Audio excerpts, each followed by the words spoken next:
I was woken and literally almost tossed out of bed, left the house and walked around my winery inspecting it to see if we still had tanks standing up. The earthquake has had a significant impact on the farm, not just on the family and the kids, but we've lost a couple of wool sheds. 3 out of 4 of our houses are significantly damaged. I was out of town up in the St Arnaud area. We were left there at 1 a.m. in the morning. I was back in Kaikoura at 7 via helicopter above the Papatia fault. It was a period of my life I just never thought I'd ever experience. We were running on adrenaline there for probably 2 months.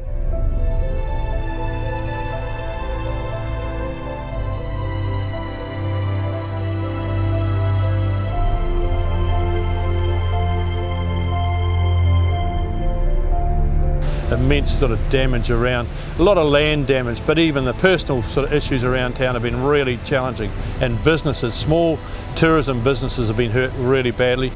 Together with my wife and I, we own a store here at Kaikoura. We were here a couple of years before the earthquake, and then it came along. We closed obviously the day of the earthquake, and been closed pretty much ever since. We're a rafting company on the Clarence River.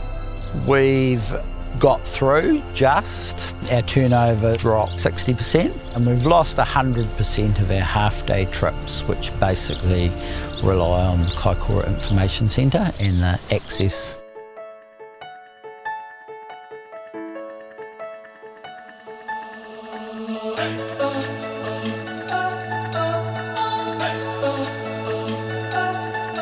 A group of people had already been looking at the possibility of a trail from Picton south. Technically it was almost impossible to get that trail through the bluff section close to Kaikoura. Of course the earthquake resulted in that section having to be rebuilt.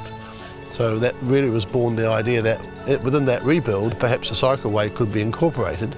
It was just an avalanche of people saying that's a good idea, why don't you do something about it?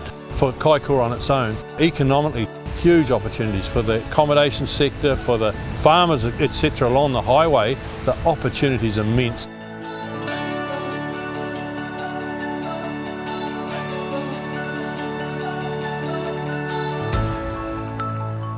The Coastal Pacific bike trail is looking at coming through our farm here to the north. There'll be associated accommodation needed for the number of people that come through here. You know, little niche shops and those sort of things will come into play once more and more people start turning up. We've seen it before in other areas where they built trails in, and obviously quite negative at the start, but it completely turns around. And you know, you look at the one on the coast, what's happening over there. Certainly an exciting thing for the community. There's a huge number of things that we can benefit from out of this, and it's a real focus for the future. Almost a game changer in a way for the community. It fits in beautifully for the half-day offering. People can build that into their cycle trip right down the coast. It's really exciting for us. This trail too will link into the Heartland Trail down through into the Huranui area. So all out through there it spreads economic growth.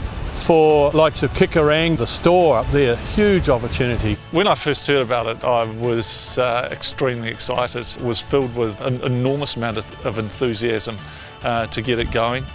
Spread the word far and wide and spoke to a lot of the locals about the opportunities that was going to be presented to them. I get asked every day by locals, you know, when can we start work on this?